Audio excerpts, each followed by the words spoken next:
Heraclon Publishing presents Knocked Up, written by Rebecca Eckler, narrated by me, Rebecca Eckler. The first trimester, a.k.a. the longest 3 months of my life. Sunday, January 26, 6:45 a.m. Oh shit. Did I? Did we? Did he? In me? 6:46 a.m. I'm awake, right? I'm conscious, right? I don't feel like myself. Something has changed. 6:47 a.m. Oh my God. The elastic waistband of these boxer shorts can't already be tighter. This cannot be happening. To me, of all people. Oh God, I just felt something moving. 6:59 a.m. Oh God, I have the fear. I can't believe that he, in me. We did, right? Shit. 7 a.m. It's way too early to be so awake on a Sunday. I'm going to sneak out of bed, quietly go to the kitchen, and reheat what's left of yesterday's mid-afternoon Starbucks non-fat vanilla latte in the microwave. I need caffeine. There's no way I can fall back to sleep now. I need to make the fear phone call right away. I desperately need to talk to Lena, but the fiancé is still sleeping or pretending to still be asleep. How can he possibly be sleeping at a time like this? Man, it must be nice to be a man. Men can sleep through anything. It's freaking annoying. I can't let the fiancé know that I am freaking out. The fiancé can't, under any circumstance, overhear the fear conversation I need to have with Lena as soon as possible. I mean, immediately. If the fiancé knew what Lena and I really talk about, he would never want anything to do with me or any other woman ever again. There is already a good chance that the fiancé already wants nothing to do with me after last night, and I've probably turned him off women forever. If I were a good person, I would go out and buy the fiancé bagels or something. I am a bad person. Even if the fiancé wasn't here, it's too early to call Lena anyway. When I last remember seeing her, it was 2 a.m. and she was breakdancing on the dance floor, thrusting her pelvis up toward the ceiling. She didn't look bad either, considering she was a 38-year-old drunken white girl dancing to Eminem. She too will have the fear this morning, and will be sleeping off her hangover until at least noon, which is what I'd be doing too if the fear wasn't so devastating and hadn't woken me up like a slap in the face so freaking early. I think I'm hyperventilating. Did he? Did I? In me? Shit. The fear is what happens when vague memories of drunken stupidity instantly become clear as crystal. The only thing to do when the sheer terror of the fear hits is to go back to bed, bury your head under the comforter, and never ever leave your house again. Either that, or make the fear phone call to your closest girlfriend to try to piece together the puzzle of fogginess by detailing what little you both can remember from the previous night. You can really only stay in bed for so long, no matter how mortified you are, though. The fear phone call, the morning after a night of way too much drinking, can last hours. The fear phone calls always begins with, "Oh God, I have the fear," and carries on with much laughter, gossip, and good-natured, and a lot of not-so-good-natured bitchiness. It always ends with promises to never ever drink that much again. If this was a typical morning after the fear, and the fiancé wasn't sleeping, or pretending to still be asleep in the next room, I would tell Lena how I flirted with my boss, that one of my married colleagues came up behind me, wrapped his arms around my waist, and whispered in my ear, "Just because you're engaged now doesn't mean we can't get together, right?" I would tell Lena how I think I remember yelling at a drunken sloppy guest for spilling her entire drink down the back of my $900 dress so that the material clung to my skin like a bad date you're trying to lose in a crowd. Or was that me who spilled my drink? In any case, all of that did happen at the party last night. But all of that seems kind of innocuous considering what happened after the fiancé and I somehow managed to make it back to my apartment. How did we get back? Did I? Did we? Did he? In me? Lena would tell me how she kissed a man whose name she never knew and that she doesn't remember how or what time she got home, which is always what happens when Lena drinks too much. We'd laugh until we wept, and we'd groan about our foolishness until our stomachs hurt. We'd reassure each other that what happened in our intoxicated state wasn't so bad. Surely everyone else was drunk too. Truth is, I look forward to the fear phone call. Actually, I adore the fear phone call, because if you've made the fear phone call, it usually means you've had an incredibly fun night. The longer the fear phone call lasts, the better and more memorable the night. But this is not a typical morning with the fear. I have a super freaking crazy fear. I got into bed last night, drunk on alcohol and high on exhilaration, snugly in with my drunken fiancé, thinking how wonderful my life will be with this man, how much I love him, and how lucky I am that he loves me. I didn't even brush my teeth before pulling him down on top of me. Now I'm anxious and guilt-ridden and sober as a nun. There's a good chance the fiancé will dump me after what happened, after what I begged him to do. It was entirely my fault. Sort of. The fiancé and I celebrated our engagement last night at a party we threw for 150 of our closest friends. The party was also my fault. Everything that happens in a relationship can be blamed on someone after all. It was my brilliant idea to celebrate our engagement. What was I thinking? I was the one who called him at work one morning 2 months ago. We are having an engagement party. This is what people do when they get engaged. We've been engaged for 2 months already, and I want to celebrate with our friends. We are having a party, and I don't care what you say, I informed him. We had fights about the party. He wanted to wait until we were both a little less busy, which would have been never. I told him that he wouldn't have to do a thing, that he'd just have to show up. He wouldn't even have to buy a new outfit. I really meant it, at the time. But then, after I hired the party planner and made my guest list, 60 people I liked, 60 people I didn't, and 30 payback invites, I got bored with it all. The fiancé ended up talking to the party planner more often than I did. He picked the menu, mashed potato bar, seared ostrich, individual cups of green tea ice cream, the drinks, 12-year-old scotch and champagne was a must, and the music, top 40 and soul funk.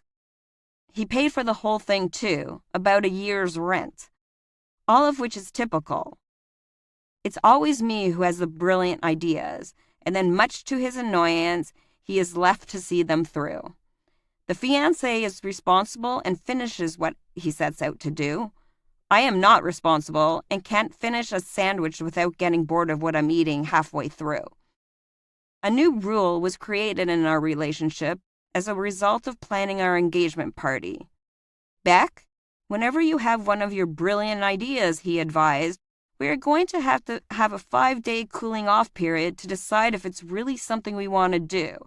That's how it's going to be from now on, okay? I agreed. At least for the guests, the party was a success. We showed that we are a fabulous couple who can throw a fabulous party for our fabulous friends. There was a fabulous open bar, and I got into bed last night feeling like a fabulously sexy woman on top of the world, a woman who could get away with dancing in 6-inch stiletto heels, a woman who has married men hitting on her with her fiancé in the same room, a woman who is comfortable flirting with her boss. I can handle married men hitting on me. I can handle flirting with my boss. It makes work that much more interesting. What I can't handle is what's going on now. This cannot be happening to me, of all people. I woke up pregnant. 1 o'clock in the afternoon. Me? Pregnant? It's like a sick joke, an oxymoron. It's so not me. Lena, thank God, I have the fear, I cry into the phone. Finally, I was alone, and finally Lena had picked up. I had been trying to get through to her for the past 5 minutes, pushing the redial button as furiously as a crack addict who needs a fix from her dealer. I knew that eventually Lena would pick up. You can only ignore a ringing phone for so long. Christ! Was that you who kept calling? Okay, what happened? This better be good. I think I'm still drunk, says Lena. Her voice is frog-like. She sounds as though she's been run over by a truck. So I tell her, I'm pregnant. You are not pregnant, replies Lena, sighing and making some dreadful noise with her throat. You just have the fear. I can't believe it. Don't I deserve more of a reaction than a sigh, a clearing of the throat, and a patronizing tone? I got more of a reaction when I told her during the last fear phone call that I found out that our friend Shannon's ex-boyfriend, who broke her heart, had recently slept with another one of our mutual friends, unbeknownst to Shannon. What I had just told her is so much bigger. It's life-altering. The fiancé left about half an hour ago to catch his airplane. I think we were being awkward with each other. He could barely look at me. I didn't sleep at all, the fiancé said, shoving a rumpled heap of his clothes into his carry-on luggage. Really? Why? I asked, playing dumb, though I was pleased to learn that he had only been pretend sleeping. I thought for sure you would have passed out. He had drunk a lot too, way too much in fact. For him to do what he did, he must have been really plowed. He is a corporate lawyer who thinks everything through, which is why I admire him. I think nothing through, which up until now I think he always thought was one of my quirky charms. He really should have known better than to listen to me moaning, "Just come in me. I really want to feel you in me." I mean, really. What happened to the 5-day cooling off period? It was his bright idea to have a cooling off period in the first place. I just didn't sleep, he said grumpily. The fear apparently hit him even quicker than it hit me. I had passed out after it happened, so at least I had a couple of hours of alcohol-induced slumber. I wonder if the fiancé stayed awake worrying all night about what we had done, or if he just couldn't sleep for another reason entirely, like the room was too warm, for example. I wanted to pretend that what happened last night didn't really happen, so I didn't even go through the motions of, "Oh, don't worry." I figured that if I didn't bring it up, maybe it wouldn't be real. Some would say that the fiancé and I have a screwed-up relationship. I say we have a modern relationship. We have never lived together, have never really discussed, even after we got engaged, living together. We live in different cities and visit each other a couple times a month, which means we always miss each other, something I can say about almost no other couple I know who live under the same roof. We are happy the way things are. He has his life, and I have my life. When you don't live with your partner, especially when you don't live in the same city as your partner, you can act single. Being in a long-distance relationship is like having the best of both worlds. I'm not quite ready to completely give up my single life. It's way too much fun to flirt. Even after I became an engaged woman and got to walk around with a 2-carat diamond ring on my finger, I would sometimes forget I wasn't single. The fiancé likes his single life too. To him, the most awful thing in the world would be if we morphed into one of those boring couples that do everything together, including sharing the same email address. Yuck. We have also said we will never become one of those couples. I never come down hard on him when he stays out late with friends because I never really know what time he comes home. He can't yell at me for leaving my dishes on the coffee table for days on end because he doesn't have to see it on a daily basis. We have the perfect relationship. I'm pregnant, I tell Lena, reheating yesterday's Starbucks latte for the 4th time and lighting a cigarette. I can't be expected to quit just like that. Smoking is an addiction. Plus, I've only known I was pregnant for 5 hours now? How did this happen, Lena asked suddenly and thankfully, sounding more alert. Maybe my news has just shocked her into nonchalance. Well, A boy and a girl get together and get naked, and the boy puts his... Okay, stop. You know what I mean. Can I blame it on the cosmopolitans? Can I blame it on the dress, I ask? It was the cosmo and the dress. It was a toxic mix that made me do things I'd never ever do sober while I was wearing jeans and a t-shirt. I should have worn jeans and drunk Perrier all night. My life would be totally different this morning.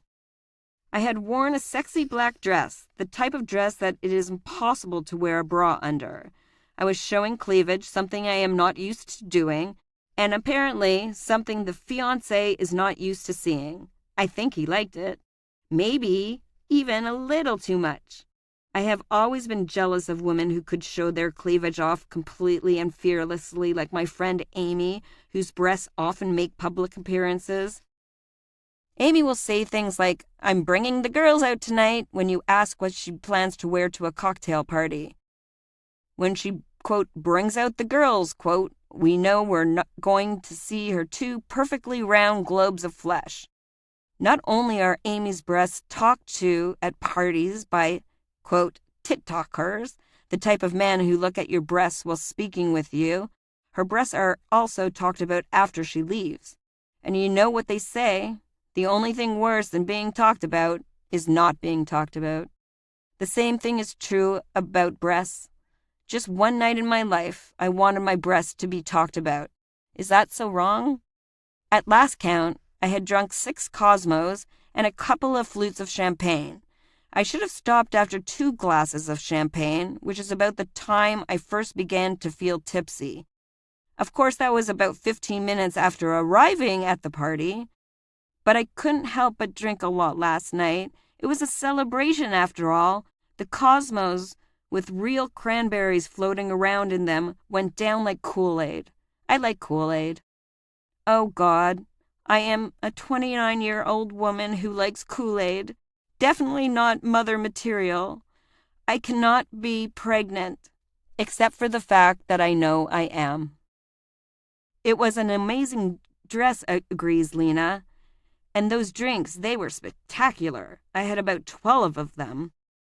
I can't bring myself to tell her the truth, even though I tell Lena almost everything. That it is my fault that I am now pregnant, not entirely the fault of the dress or the booze. You are not pregnant, Lena sighs once again. What are the chances? You're right, I respond, but I do feel different. I feel pregnant. How could you possibly know you're pregnant 5 hours after having unprotected sex? What exactly are you feeling? Well, I say, for starters, I have a headache and I feel nauseous, like I have morning sickness. I'm queasy, like I could throw up any second. Oh my God, says Lena. You have a hangover. Ouch. Don't make me yell at you. My whole body hurts.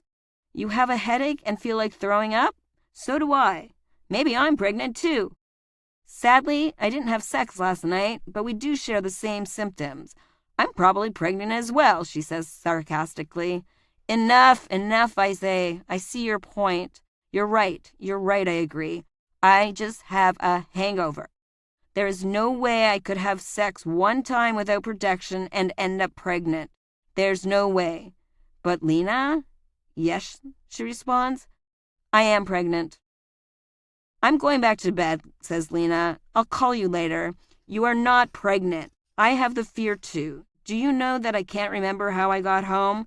I think I remember kissing someone in a taxi and jumping out before it went further. I'm not sure who the guy was, though. I am never, ever drinking that much again. That's Lena. Though I have just shared the biggest news, talking the fear phone call to a new level, the conversation always comes back to her. It's sort of her charm. You learn to love it after a while. Lena, do you know that while you were breakdancing to Eminem last night and holding 2 flutes of champagne, a child was conceived? I ask her. The fear call ends abruptly. I hang up on her. January 27th. I couldn't sleep all last night. I took 3 Advils to try to scare off the headache, which lasted all day. I am not ecstatic to maybe be pregnant. The fiancé and I haven't even discussed a wedding date yet. We haven't even discussed when the next time we are going to see each other will be. Before he got on his plane yesterday, the fiancé didn't call me from the airport like he usually does, which is a good thing. I'm sure if he had called me to tell me he loves me before he got on his plane, like he usually does, I would have said something stupid like, I think I may be pregnant. And with those 6 words, I would have ruined not only his plane ride, but his life. I can hold off ruining his life, at least for a couple more days. Being pregnant is definitely going to ruin my life, a life which was pretty simple but thoroughly enjoyable. My life is about partying with friends, fear phone calls in the morning after, going to spin classes so my ass can fit into low-rise jeans, and writing columns for newspapers. I get paid a good salary and I work only a couple of hours a day, spending the rest of my time talking on the phone with friends. Twice a month I visit the fiancé.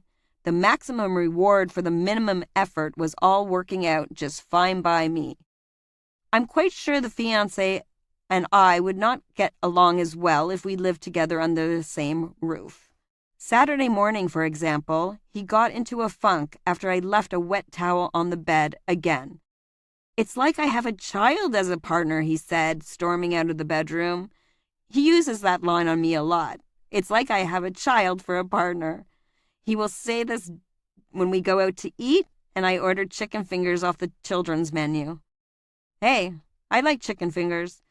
It's like I have a child, he will say when he sees me making ice cream sandwiches with waffles. I like waffle ice cream sandwiches. It's like I have a child for a partner, he will also say when I leave the cap off the toothpaste, which really I don't think is the biggest deal. How guilty do I really need to feel leaving a gob of Colgate on the counter sink? It's not like I'm an inside trader or a murderer. If I am not pregnant, I will never ever again leave a wet towel on the bed. At least if I am not pregnant, I will never ever leave a wet towel on his side of the bed. At the very least, if I am not pregnant, I will never ever again leave a wet towel on his side of the bed when he's visiting. I'm pretty sure I can live up to that, if I'm not pregnant. The fiancé is kind of right, though. I am 29 years old and not mother material. What kind of mother prefers Fruit Loops to Special K for breakfast? What kind of mother gets her home phone cut off 4 times a year because she forgets to pay her bill? What kind of mother only owns 3 forks, 1 knife, 2 spoons, and 12 free promotional mugs that were sent to her at work? I don't even own oven mittens. The one time I needed to pick up a hot plate in the kitchen, I used my bath mat. I forget to water my plants for months. I don't even know how the plants got into my apartment in the first place. I know I have never actually purchased any plants, so their presence in my living room is a complete mystery. The worst thing about being pregnant right now would be that I was so very close to reaching my goal of having Janet Jackson abs. Thanks to hours a week at the gym and a regular personal trainer, my stomach has never been flattered. My career, writing the girl column for the newspaper, has just started to take off as well. My entire reason lies on my living a fabulous life, going to trendy bar openings and parties, so I can gather material to write about being a young woman in the city. Even if I'm not always having the best time, it's my job to make it seem like I am. If I get fat, some skinny younger girl reporter with a stomach as flat as a countertop will get my job and do it better, and I will be fired. This whole thing is a disaster. How could I have been so stupid? I have ruined my life. I am never having sex again. I am never having unprotected sex again. Unprotected sex, like that black dress I wore the other night, is a bad idea. 10 minutes of great sex and my life is over. But another life has just begun. Life apparently does not happen when you're busy making other plans. Life is what happens when there is an open bar. January 28th, 10 a.m. Maybe I haven't completely ruined my life, Isn't it better to be a young mother like Reese Witherspoon than an old mother like Madonna? Reese has managed to have 2 kids before the age of 28. She always looks stunning on the red carpets and makes about $15 million for doing a movie. She's America's sweetheart. Because I am youngish, my body will bounce back quicker if I have a baby now. My eggs won't be healthy forever. Lena, who is 38 and still single, is always moaning about how her eggs are old and her ovaries are old and her ovaries are probably dried up like prunes. I did want kids eventually, didn't I? This way, my child will be in school full-time and I'll only be 35. Some people don't even decide what they want to do with their lives until they're 35. Right now is actually the most perfect time to be pregnant. I'm employed. My newspaper has benefits. I can take maternity leave. I can still work from home after giving birth. The fiancé will be a great father. The fiancé is actually ideal father material. I've said this many times. He's definitely marriage and father material. I would say this to my friends when the fiancé and I first started dating, and they would nod, knowing exactly what I meant. Women always know what, quote, father material, quote, means when you describe a man you're dating that way. It means that the guy is a perfect mix of provider and protector, brains and brawn, that he always takes your phone calls no matter how busy he is at work. Sure, this pregnancy is unplanned, but some of the best things in my life have been unplanned. I didn't plan to be a newspaper reporter. I didn't plan to fall in love and be in a long-distance relationship for 5 years. Shit happens. And, for the most part, all of the unplanned things in my life have worked out just fine. It's like when you plan just to go out for brunch and then spontaneously decide to go shopping and end up finding the one pair of pants that makes your ass look like a ripe peach. 10:20 a.m. Who am I kidding? The fiancé will dump me. My boss will fire me. My parents will never talk to me again. I will be a single, unemployed, unwed mother who keeps in touch with the father of her child only through support checks. I have ruined my life and that of this unborn child. January 29th. No one believes me. My other best friend, Ronnie, refuses to acknowledge that there's even the slightest possibility that I'm knocked up. It's not like I uttered the words, I'm pregnant every day. I'm kind of hurt no one is taking me seriously, to tell you the truth. You are not pregnant, Ronnie told me, laughing into the phone. I had assumed Ronnie would understand what I'm going through. We are the same age but live entirely different lives. She has 3 children, all under the age of 5. We attended college together. She got married right after graduation while I took on a very important job serving coffee to guests in the waiting room of a nightly television current affair talk show. At the time, I was sleeping with a drummer in a band, the name of which is too painful to repeat.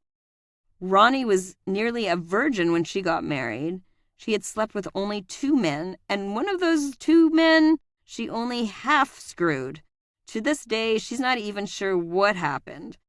She had her first child at 25, her second at 27, and her third at 29. We speak almost every day for about 3 minutes. Without fail, her kids start screaming in the background, and she must rush off to attend to them, because this is what mothers do. And Ronnie is a very good mother. While she's driving her kids to daycare, school, or music lessons, I'm usually still sleeping. While she's busy baking cookies for fundraisers that will guarantee that her child get into good private schools, I'm out partying with friends. I know her kids' names, but for the life of me, I couldn't tell you their birthdays. I practically yelled at her 4-year-old son when I called her this morning. Brad, I said, I need to speak to your mummy. My mummy? He said. Yes, your mummy. Is she there? Yes, he said. Can I please speak to her, please? Yes. Brad, sweetie, get your mummy on the phone now. Who is this? My God, is my kid gonna be this stupid? Of course, Brad is 4. Maybe all 4-year-olds are stupid. It's your mummy's friend, Rebecca. Where is your mummy? I don't know. Do you like Harold? No, I don't like Harold, I say. Who is Harold? Why am I talking with this kid? He's Mrs. Thompson's bird. Not gonna ask who Miss Thompson's bird is. Not going to ask. Brad, sweetheart, I really, really, really need to speak to your mother. Please tell her to come to the phone. My daddy drives a car, he responds. Yes, your daddy is a very smart man. Where is your mother? I have a penis, he says. My mummy hath a vagina. How the hell do you respond to that? Please, Brad, I beg. Your mummy will give you chocolate cake if you go get her for me right now. Who is this? Sigh. I'm going to nap. I am. It's your mummy's friend. Get her now. She doesn't like you. Yes, she does, I say. You are not nice, her child tells me. Yes, I am. Do you drive a car like my daddy? He asks. I know it was wrong to get infuriated with the kid, but he's not my kid, and yes, I really needed to speak to his mummy. What does he not understand about get your mummy now?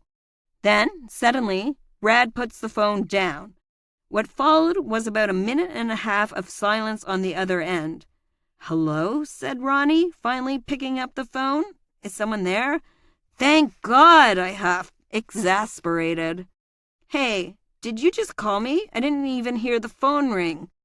Jesus, this is why kids should never be allowed to pick up the phone, ever.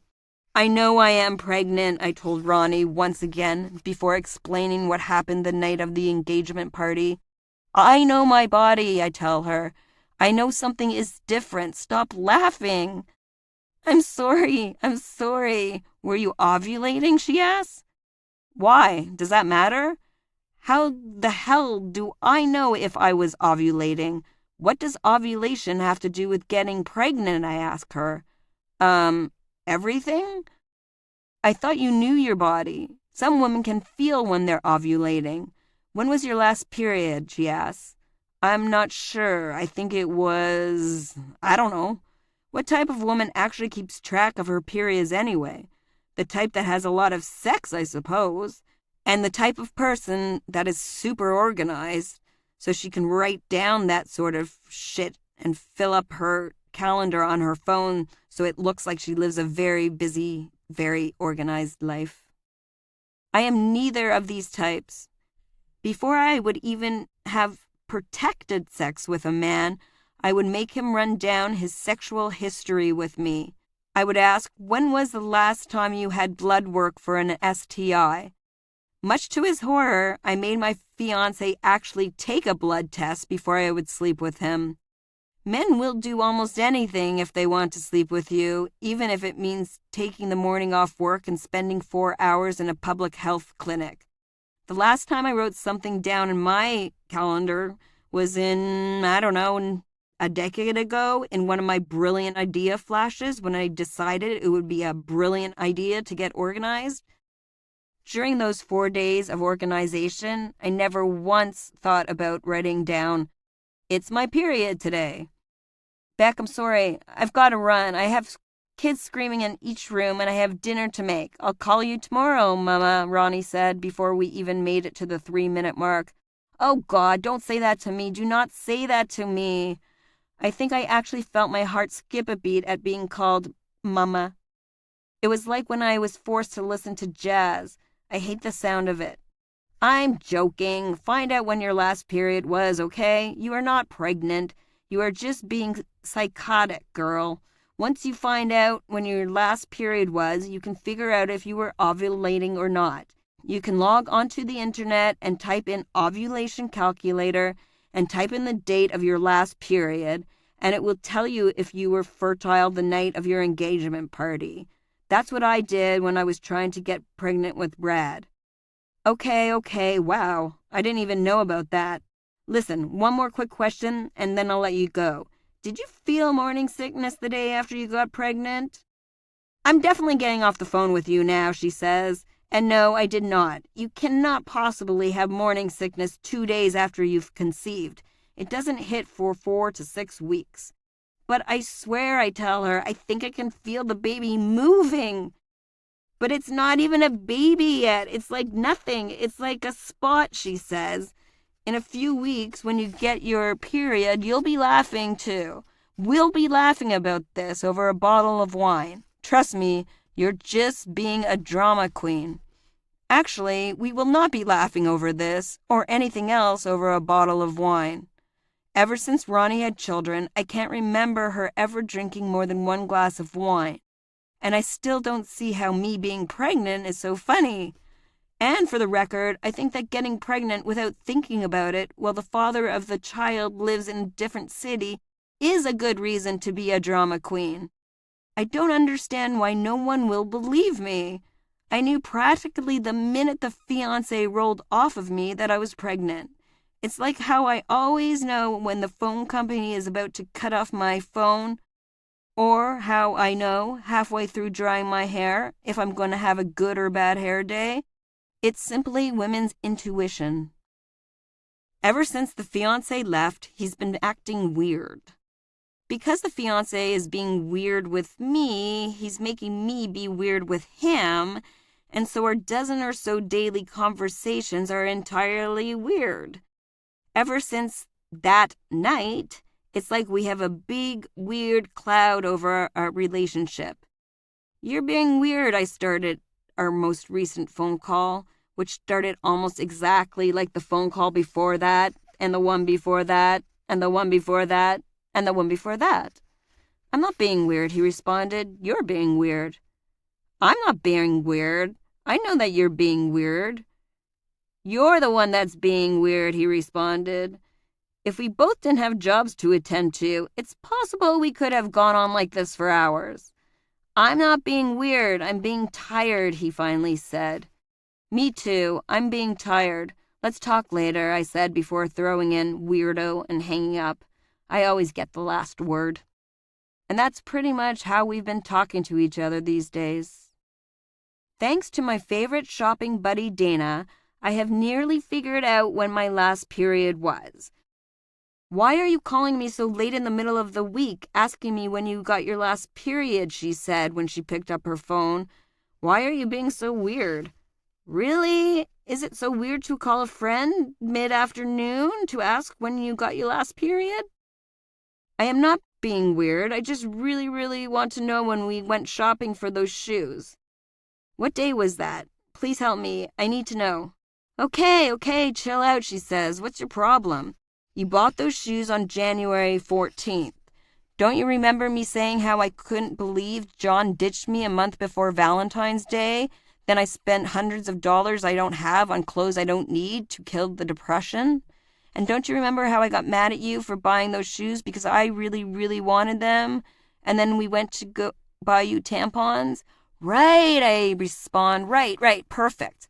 Why? Hey, are you planning to take the shoes back? It's probably too late. But I might consider buying them from you. Can you believe that idiot ditched me a month before Valentine's Day after I spent so long with him?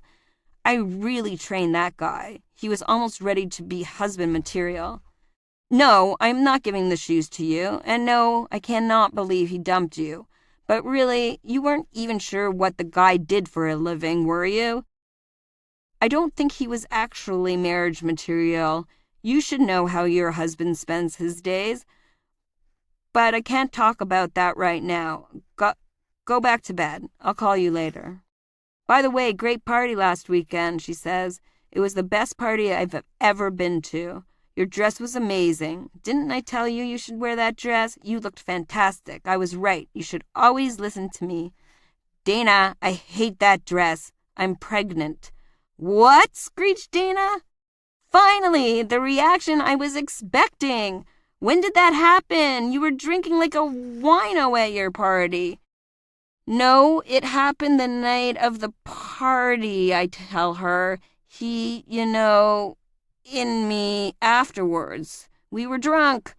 Are you a fucking idiot? She asked. Dana, you must learn to express your opinions.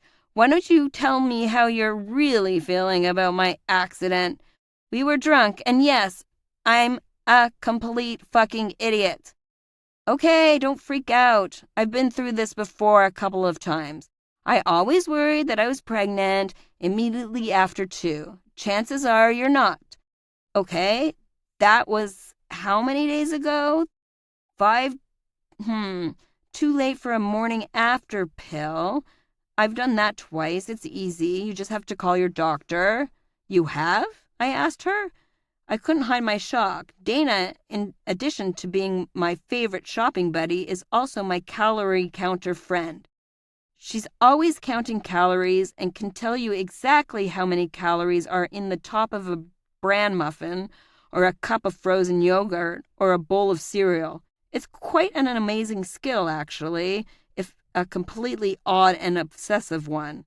Dana works at a magazine in the marketing department and has the best wardrobe of all my friends. I know exactly how many pairs of shoes she has, 56, but had no idea she had all that much sex.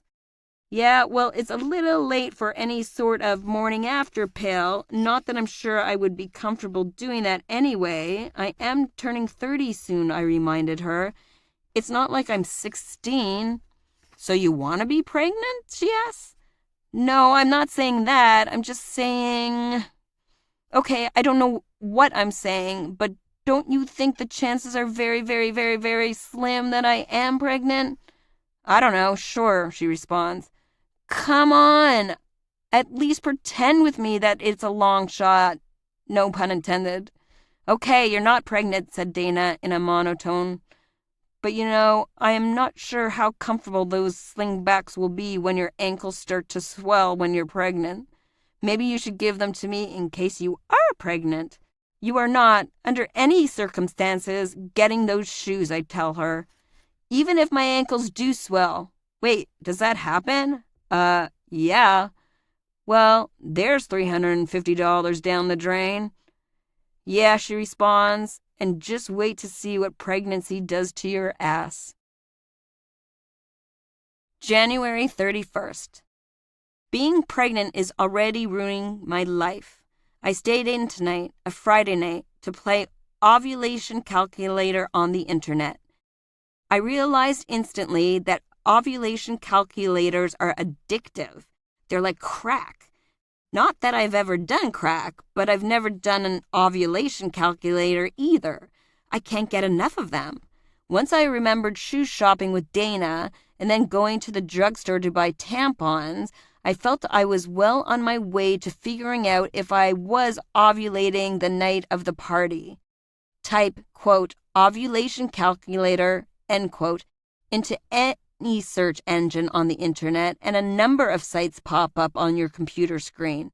They all ask you to enter the first day of your last period and ask how long your cycle is, and then poof, your most fertile days of the month will pop up within 3 seconds. I typed in January 13th, holding my breath. I do not want to be a drama queen, but according to the 23 ovulation calculators I tried, my most fertile days of the month were January 24th to January 28th. The fiancé and I did it, or to be more precise, he did it in me, on either January 25th or 26th, depending on whether you consider 3 a.m. the night of one or the morning of the other. In any case, I was apparently at my most fertile. Did you know that sperm can live up to 72 hours in your body? Meaning that even if we didn't do it exactly when I was ovulating, the sperm could have lived on until I was. All this raises the questions. What were the chances that the fiancé and I would have our engagement party on the exact same night that I was at my most fertile? Was it fate? Is "it's fate" a good, solid argument to use on your fiancé who lives in a different city to convince him that having a child is the right thing to do? My fiancé does not believe in fate, which is why I'm pretty sure the whole It's fate argument won't get me very far. I hate arguing with lawyers. It's that much more difficult. I believe in fate, but I also believe in fortune tellers and that everyone in the world should be like me. My fiancé is always telling me that I live in a dream world and that in the real world, not everyone has to like me. I always argue back that living in a dream world is better than living in a real world, which I suppose is where most consultants, stockbrokers, and lawyers live. Most of my friends, artists, television personalities, and writers live in the dreamy place I inhabit. The real world is for people who pay their bills on time. I'm glad I don't live there, even with creditors after me. Maybe, just maybe, in both our worlds, the fiancé's sperm wasn't working that night. In the dream world, there's always hope. Though I am sure I am pregnant. February 1st. I keep picturing this itty-bitty little drunken sperm dancing around in my belly. Is it possible for a sperm to be too drunk to know what it's doing? I mean, the fiancé and I were certainly too drunk to know what we were doing. I keep picturing the sperm dancing around, smoking a butt, partying it up the night of our engagement party, and then waking up the next morning with a hangover just like us. If people get hangovers, then certainly sperm must. No, I'm too hungover to do anything today, the sperm would tell itself. I'm going to pass out now. This gal will just have to get knocked up some other time. Could that happen?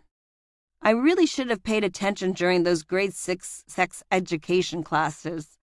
I know nothing, absolutely nothing, about the female reproductive system.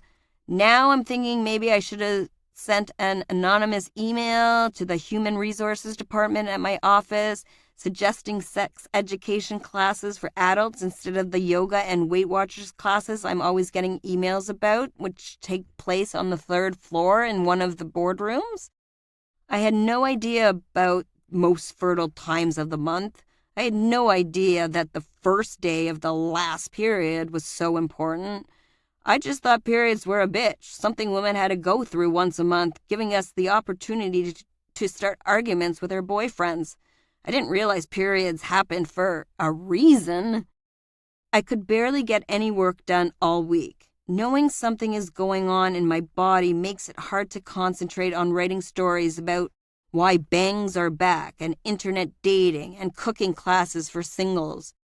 I've done the ovulation calculator 283 times so far. No matter how many times I play with it, typing in the date of the 12th, 13th, or 14th of the month, I was still at my most fertile the night the fiancé and I had unprotected sex. The night I uncharacteristically moaned in the throes of passion, "Come on, I just want to feel you in me. Just stay in me."